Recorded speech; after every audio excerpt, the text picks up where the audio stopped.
Vale. Bueno, te voy a repetir algunas cosas.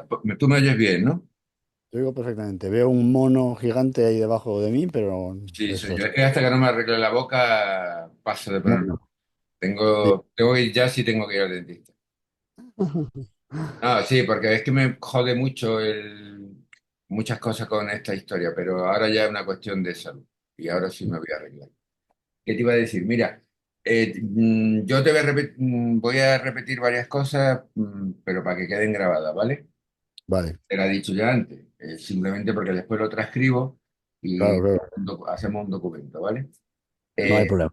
Cuando quedemos para grabar para el mock, pues ya te diré, oye, vamos a grabar para el mock y más o menos este es el Claro. guión y ya. Bien, entonces, una cosa que te comenté, Ujú. que te lo quiero explicar para ver cómo tú lo ves, ¿no? Tú cuando hablas de los modos de hacer, Sí. te estás refiriendo al Arcane, al Poyen y al Bractane, y yo de alguna manera lo asocié con lo que nosotros utilizamos, que en realidad yo lo reutilizo de otra manera, que es los conocimientos, las destrezas como cosas Eso. manuales y las habilidades como elecciones, ¿no? Por Ujú. ejemplo, una destreza sería saber tallar una madera, porque Ujú. es un pensamiento entre visual y muscular. Ujú. ¿Entiendes? Ahí las prácticas en Claro. algunos tipos de artesanía son pensamientos musculares, motores, y las habilidades yo las defino como la toma de decisiones. Si tú vas a hacer una foto, tú no necesitas una destreza manual, sino elegir diafragma, obturación, no sé qué. Si tú Eso. haces diseño con un ordenador, pues tú necesitas tomar decisiones continuamente con un dedo. Ujú. Un dedo que le da el ratón y dice esto de esta manera, esto de la otra, ¿bien?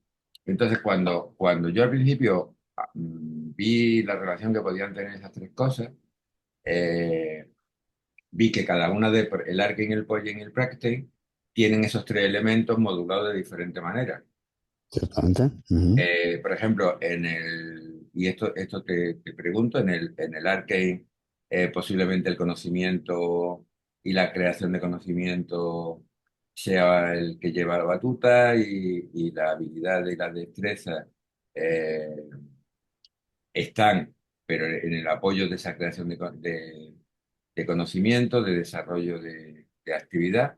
En el Poyen es directamente las destrezas las que están dominando, pero tú tienes que tener unos conocimientos previos y tener unas decisiones que son habilidades. Decides qué papel vas a usar, decides qué material vas a usar, qué color vas a coger, aunque después es con las manos con las que decides eso.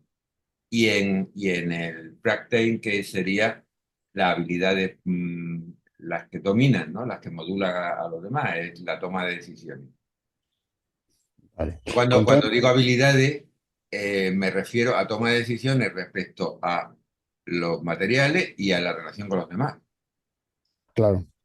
¿vale? O sea, la capacidad de relacionarte con un grupo, la capacidad Con de, todo, de Antonio, elegir. perdona, Sí. que no sé yo si hablarte de eso o si daría una imagen, o sea, un conjunto, una visión de conjunto un poco más compleja, pero más completa ya, que no está desarrollada porque es para el tercer libro y es lo que tiene que ver con la distinción esta entre lo sustantivo, lo adjetivo y lo adverbial. Mm. Yo es de lo que quiero que hablemos, pero antes quería decirte esto para que Ujú. tú me dijeras, mira, pues va descaminado, no va descaminado, porque este vídeo yo lo quiero para tomar nota y tener un documentillo, que el vídeo en sí no lo utilizaré para eso, porque si para el mock ya que tener todos los materiales hechos, yo ya tengo que empezar las entrevistas.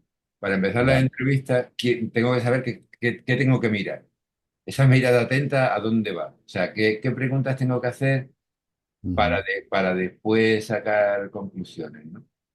Entonces, dentro de los talleres hay creación artística por la gente que está en el taller. Hay creación artística de gente que viene de fuera del taller y la gente que está en el taller tiene un componente más artesanal. Bien, Bueno, esto pues vamos. Vamos a hacer una cosa, vamos a hacer un repaso sobre estos tres conceptos, destrezas, conocimientos, habilidades, en relación con Argheim, Poiein, Pratein. Lo explicamos, vemos cómo engarza con estratos y lo dejamos ahí. Y acto seguido, hoy mismo si quieres, en otro rato, grabamos la parte que te digo que es en que es la manera definitiva en la que van a quedar definidos los modos de relación. Sí, pero perdona que te diga. A mí ahora mismo en este, yo te quería compartir esto para que quede grabado, para que tú lo tengas también, una cosa que me ronda por la cabeza, pero Ujú. en realidad lo que me interesa es lo segundo, lo que tú quieres hablar, o sea, de cómo Claro. se argumenta, porque eso es algo que para mí es un conocimiento nuevo, ¿no? Porque yo me imaginaba cosas y en mi cabecita Ujú. veía lo que relacionado con lo que, Sí, cómo sí, se sí. relaciona y todo eso, y yo ya me Ujú. estaba haciendo también mi esquema, ¿no? Pero al decirlo Pues todo el otro día me quedé pillado porque digo, joder, pues es justamente lo no, que yo veía que había que rellenar, ¿no? O sea que, claro, claro, sí es obvio que tenemos lo relacionado y lo que relaciona, nos falta la relación propiamente dicha o el modo de relación, que es de que es lo que ahora sí que tenemos ya claro y podemos explicar. pues por eso empezamos con eso. Pues empezamos con eso directamente. Sí, sí, sí.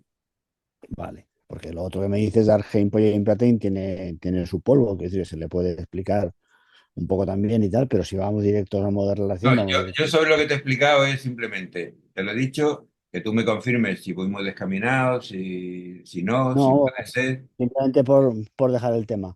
Efectivamente hay una correspondencia entre esos tres términos con lo que podrían ser estratos, pero lo diferencia. Siempre hay una aplicación, o sea, que algo se pueda, un concepto filosófico se pueda aplicar para entender una práctica o una idea o lo que sea, siempre tienes que poner la condición de que no de que lo simplifique, sino que te permita verlo con más riqueza. Entonces, ese es el caso aquí. Argein es un verbo griego que remite al arge o al arjai, que es el principio del que sale todo. Entonces, para los griegos, para los presocráticos, un arge, de donde viene argein, hacer según principios, un arge podía ser el fuego, o podía ser el agua, ¿sabes? O los átomos, o el amor y el odio en Empédocles. O sea que, como ves, es algo inorgánico, es algo de base, es la materia base, ¿no? Así sea el fuego, el agua, la tierra, lo que sea, ¿no? Entonces, el Argein efectivamente comparte con los estratos de lo inorgánico, de lo matérico, pues una misma ubicación, por así decir, un ser, la base, ¿no? Completa. Y en esa base, y ya entrando hacia lo psíquico y lo corporal, sobre todo, hacia lo corporal más bien, aparecerían las destrezas. Las destrezas están vinculadas con la materia básica con la que trabajamos, la arcilla, los pigmentos, el tejido, la lana, el hierro. Es muy diferente, como sabemos, la gente que trabaja en un taller de ferralla, que trabaja con hierro, que son herreros o herreras, de la gente que trabaja con madera o con mármol. Y eso se ve enseguida. Pues bien, el Argein conectaría con la destreza por ese lado, por el lado de que tiene una implicación corporal, como tú siempre dices, o sea que hay una especie de acto de hacer, de modo de hacer, que es a la vez intelectual, pero sobre todo es también fisiológico, corporal, o sea, hay una especie de acoplamiento entre el cuerpo y la materia y la destreza. Luego esto entra más en un ámbito ya cognitivo y es donde empezamos a hablar de conocimientos, es decir, donde todo eso que hemos hecho sabemos hacerlo, articulamos, y ahí estamos con los conocimientos, el estrato de lo psíquico, y finalmente hay un algo que son las habilidades estas, ¿no? Y las habilidades también implican capacidad de organizarse, de comunicar, de enseñar, nos acerca más al estrato de lo social objetivado, que en griego ese verbo al que se recurre, que es pratein, está en el origen de nuestra palabra la praxis o lo práctico. La praxis en Marx, desde luego, está muy claro, no es un hacer por hacer, es un hacer cotidiano, es un hacer sostenido, continuado y compartido con otras gentes. Eso es el pratín, esa es la práctica. Y eso es a lo que llegamos a través de las destrezas y de los conocimientos y de toda la serie de estratos que nos permitan hablar de lo que hay. Vaya, al final me he enrollado bastante, pero esto es lo que... Vale, ¿Te pero vale? sí, sí, muy bien. Y ahora entramos al otro, si quieres. Venga, entramos al otro. Déjame echar un traguete de agua.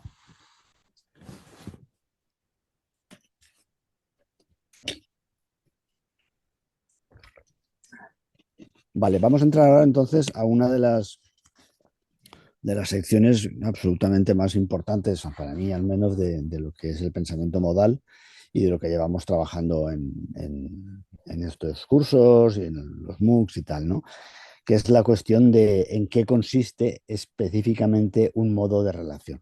Porque hasta ahora hemos hablado de los elementos que entran en el ajo, pues elementos que hemos ido introduciendo de modo un tanto indiferenciado, como si fueran todos del mismo orden, ¿no? Estratos, categorías, valores, en fin. Y va siendo momento de que todo esto, todos estos elementos, se especifiquen y generen lo que vamos a llamar un modo de relación. Para ello vamos a recurrir a un verbo para explicárnoslo tan cotidiano como el que usamos para cuando cocinamos, preparamos alimentos y decimos que estamos guisando. No sé, en América Latina si se utilizará con tanta frecuencia como aquí, pero aquí desde luego sí que decimos guisar. Ha empezado a sonar música por detrás. Yo te digo Eh, bien, ¿eh? ya, es que estaba abierto otro programa detrás y hay una sinfonía de Rachmaninoff y ha empezado a sonar a su marcha. Pero vamos, bueno, estábamos con esta historia, igual hay que volver a editarlo esto, ¿no? No, no, no, no. Vaya, que ¿No? el sonido no ha llegado aquí. A pelo, venga. Pues entonces sí, siempre te digo que vamos a utilizar. Tú interrúmpeme, Antonio, cuando quieras, porque vamos, Sí. es la primera vez que expongo esto en voz alta.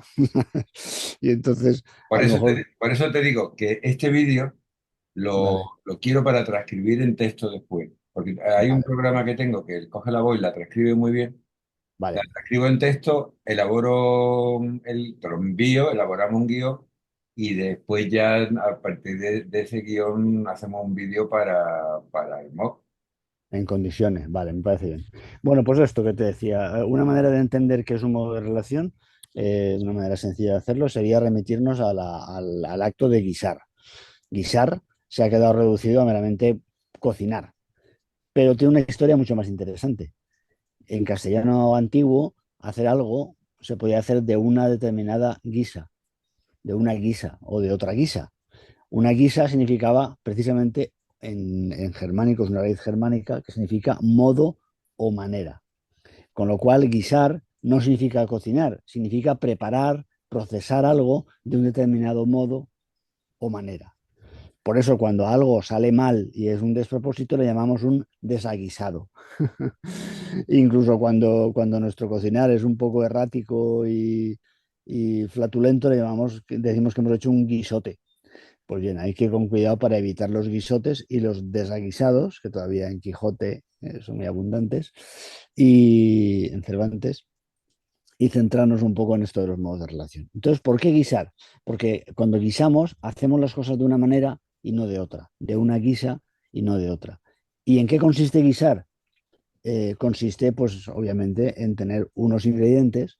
Esos ingredientes pueden ser, por ejemplo, los estratos, que es aquello que está ahí puesto, los elementos, los ingredientes, como cuando vas a cocinar, abres tu despensa y tienes arroz, tienes frijoles, tienes cebolla, pues empiezas a tramar aquello un poco, ¿no?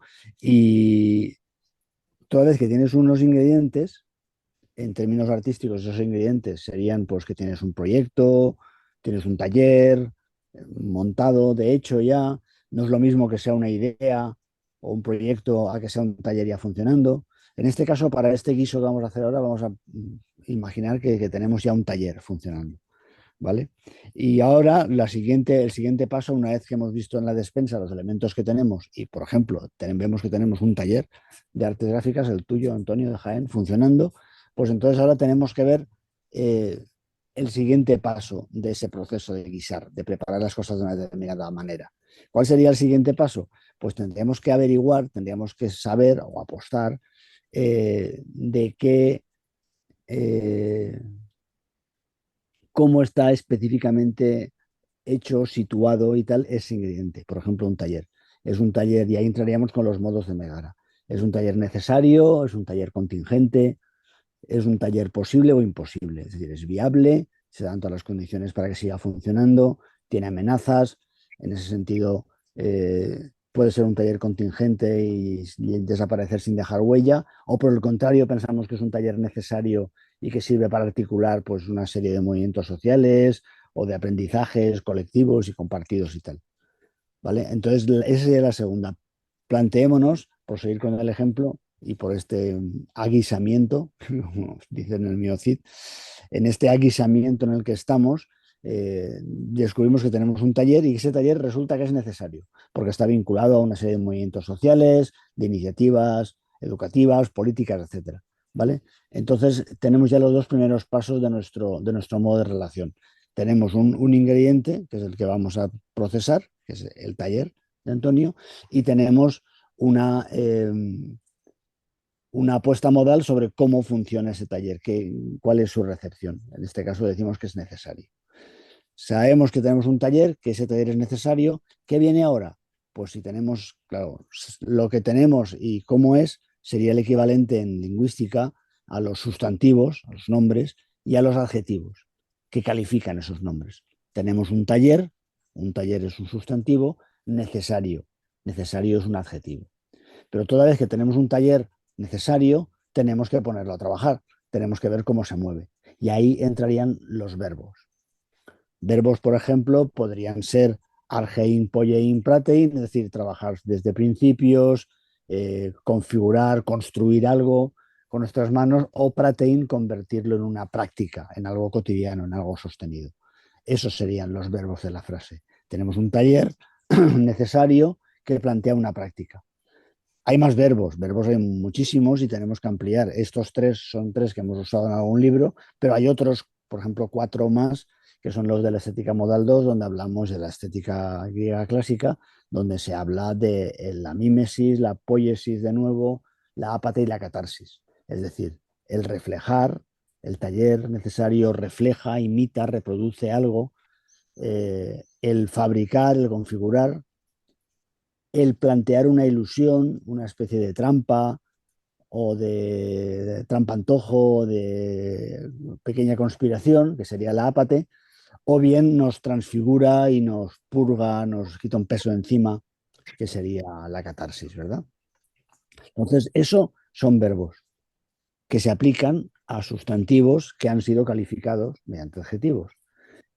Entonces tendríamos el taller de Antonio, es necesario, es un taller necesario, porque pone en práctica, porque actúa, realiza, transforma.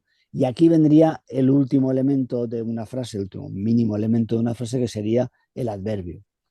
¿Cómo actúa? ¿Cómo eh, ejerce su práctica el taller necesario? Y ahí entraríamos con cuatro adverbios. Los limito a unos pocos para manejarnos. Evidentemente se pueden ampliar con toda tranquilidad. Estos cuatro, por ejemplo, para que entendáis a qué me refiero con adverbios, serían lo que hacemos épicamente, bajo el modo de lo épico, de la epopeya, aquello que es, bueno, pues un combate singular. Ahora reiremos sobre ello. Lo épico, lo cómico, lo lírico y lo trágico. Entonces no es lo mismo ejercer tu tarea, tu práctica, eh, de un modo épico, épicamente, ahí está el adverbio, a hacerlo cómicamente o trágicamente o líricamente, que sería algo restringido al yo, al sujeto, al individuo aislado. Entonces, y simplemente por tomar el aire, respirar y que podamos hacer un dibujo en que se vea esto, cuando guisamos, es decir, cuando generamos un modo de relación, ponemos juntos en una misma enunciado, en una proposición, ponemos una serie de sustantivos, adjetivos que los califican, verbos que especifican la acción y adverbios que dan información sobre cómo se hace aquello que se hace y que hemos explicado aquí con estos cuatro. ¿Qué tal, Antonio? ¿Está siendo claro o es mucho follón? Muy claro. Qué bien. Solamente por estos cuatro elementos, sustantivos, adjetivos, verbos, adverbios, son, por así decir, básicos prácticamente en cualquier proposición, en cualquier construcción de algo que queramos que funcione, que recoja complejidad y que produzca complejidad, o sea, cualquier modo de relación. Pero también puede haber otros ingredientillos, otros elementos que vayan por ahí. Por ejemplo, muy importante, las preposiciones. No es lo mismo que el taller actúe necesariamente, bla, bla, bla, bla, desde una situación determinada o contra una situación determinada. La preposición, perdón, como su nombre indica, nos predispone, es decir, especifica las condiciones de partida. Y es bueno saber, como os digo, si empezamos con algo o sin algo. Si os acordáis de las preposiciones en el core, a, ante, cabe, con, ¿no? ¿Verdad? Según, sin, sobre, tras, pues entonces todas esas especifican condiciones de partida, condiciones de contexto, que es bueno tenerlas claras para entender mejor el modo de relación que estamos tramando. Y por importar, importa también mucho los artículos. Lo, el, la, lo, un, una, uno. Para empezar, porque, por ejemplo, entonces una matización de género muy importante. Y hay muchas situaciones, pues si eres una investigadora o un artista o haces teatro o haces gráfica, pues seguramente te vayan las cosas de manera diferente si utilizas el artículo el o utilizas el artículo la. Igual ahí tenemos problemas específicos. Nuestro modo de relación se encuentra, que obviamente podemos estar seguros que no es deseable que así sea, pero es bueno que sepamos que nos podemos encontrar con diferencias también en función de cuál sea el artículo que sea pertinente aplicar aquí. O sea, cuál sea nuestra identidad de género, claramente. La identidad de género y la cantidad. No es lo mismo él que los. Efectivamente, muy bien dicho, muy bien tratado. Efectivamente. No es lo mismo un acto aislado que un acto. De hecho, y ahora yendo para atrás, pues quizá, bueno, todos los demás elementos están explicados en los libros. Más nuevo es los adverbios, es decir, lo épico, lo cómico, lo lírico y lo trágico. Estos cuatro, o más bien debemos decir, lo épicamente, lo que se hace de un modo épico, lo cómicamente, lo líricamente y lo trágicamente tienen también una correlación con esto del plural de los artículos que decías. Porque lo que es épico, lo que distingue a un quehacer épico, es que, digámoslo así, la tesitura, los comportamientos, los valores son ampliamente compartidos. O sea, peleamos en un campo en el cual, aunque tengamos enemigos, como los griegos y los troyanos, resulta que compartimos eh, una serie de puntos básicos, de valores básicos, que nos permiten apreciar la acción del otro, aunque sea nuestro contrario, nuestro enemigo, ¿no? Pero compartimos esos valores. Por eso, por ejemplo, en la Ilíada, cuando Aquiles mata a Héctor y le arrastra por el polvo y lo desfigura y se lo lleva ahí para que se lo coman los perros, en cuanto el padre de Héctor, Príamo, el rey de Troya, se acerca y le pide el cadáver de su hijo, Aquiles enrojece de vergüenza y se lo da enseguida, porque ambos entienden el valor del culto y del cuidado pues eso, al héroe que ha caído en combate y tal, y que merece un respeto. Y ahí no hay una especie de desencuentro, es pura colectividad, es un nosotros. Digamos que lo épico es siempre un nosotros. En cambio, lo cómico, que es lo que vendría luego, ya no es un nosotros, sino más bien es un yo en nosotros. O sea, es una voz discordante, una especie de Pepito Grillo. Es quien hace una broma. Broma, en griego, a todo esto, alude a un bicho, a un molusco bivalvo que se come la madera de los barcos cuando están sumergidos y se come los pilotes donde se amarran los barcos. La broma es un yo en nosotros porque es un bichillo que aparece en la flota, ¿verdad? En la armada esa que es en nosotros y como a lo tonto, como si fuera una broma, va royendo los barcos y los hunde. Esto estaba en la época de los griegos y ha seguido mientras han habido barcos de madera, siendo una de las grandes preocupaciones de los almirantes del mundo. Entonces lo cómico es un yo en nosotros, es un molusco, un bicho que va royendo y que acaba cargándose ese gran conjunto que era lo épico. Por eso, cuando aplicamos un adverbio u otro, no aplicamos el que nos da la gana, aplicamos el que de hecho estamos habitando, ¿no? Y entonces este sería el de lo cómico, pero enseguida saltamos, esto es un atractor, pasamos de lo épico, que sería como lo necesario, a lo cómico, que sería lo contingente, y volvemos a subir haciendo el 8, ¿verdad?, hacia el modo de lo posible. El modo de lo posible tiene el adverbio de lo lírico, de lo líricamente. La lírica siempre ha sido un género poético vinculado a la soledad, vinculado al aislamiento, a el yo, tal cual. Si antes teníamos un nosotros en lo épico y un yo en nosotros en lo cómico, ahora derivamos hacia un puro yo. Que oye, que no está, suena terrible el puro yo, pero a veces no hay otra, ¿no? Nos desacoplamos o nos vemos desacoplados de repente sin haberlo planeado siquiera y entonces estamos solas, estamos solos. Y cuando estamos solos, el modo de lo lírico, lo que sentimos líricamente es, digamos, lo más pertinente o lo más cercano a la situación que habitamos. Y finalmente, para cerrar el ciclo de los 4 adverbios, quedaría lo trágicamente, lo que sucede trágicamente. En la tragedia, en Hamlet, en Antígona, lo que aparece es ya un nosotros en yo. Es decir, hay una serie de valores, de fuerzas colectivamente asumidas cuyo advenimiento, cuya trascendencia seguramente ignoramos, como ignora a Edipo que el viejete al que ha matado a su padre, o ignora a Antígona hasta qué punto va a llegar el tirano ejerciendo la ley y tal. eh, lo trágicamente se distingue porque hay un sacrificio, porque alguien o algo tiene que ser sacrificado, tiene que ser destruido para dar lugar, si ese es el caso, a un nuevo orden, a una nueva epopeya, a una nueva épica, a un nuevo nosotros. Mientras tanto, lo que sucede, como digo, es un nosotros en yo, digamos, que arranca desde la base, que nos atraviesa, como atraviesa la ley, el cuerpo de Antígona o como atraviesa el veneno las arterias de Hamlet, algo así.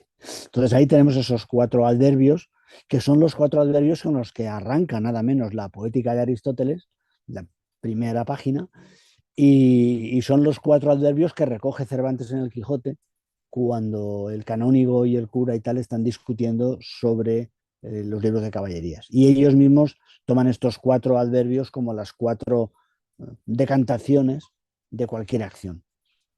De hecho, trabajando el otro día sobre la historia de lo que ha sido la heroína en los barrios, aquí pues en sitios como Ciudad Real o ya bajando, ya obviamente en Madrid y tal, veíamos que la gente vive y muere. Y ese vivir y ese morir pueden vivir épicamente y morir cómicamente, o pueden vivir líricamente y morir trágicamente. O sea, ahí los adverbios no solamente se aplican de uno en uno, sino que pueden modular diferentes verbos o pueden acoplarse unos a otros. Por ejemplo, lo trágico y lo cómico muchas veces suceden juntos. Y hablamos de lo tragicómico. Lo trágico y cómico a la vez, ¿verdad? Sucede cuando tenemos un sacrificio que va a suceder, pero que no deja de ser una broma, en el sentido de que no deja de ser algo que de fondo nos hace reír, nos hace, aunque sea terrible, como puede ser una tragedia, ¿no? Entonces, esos adverbios también que los concibamos, evidentemente, actuando por separado, cada cual en su especificidad, pero también ver cómo se traman y cómo se juntan unos con otros.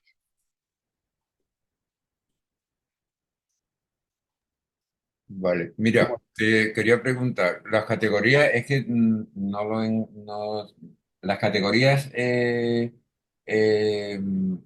Las categorías son los verbos.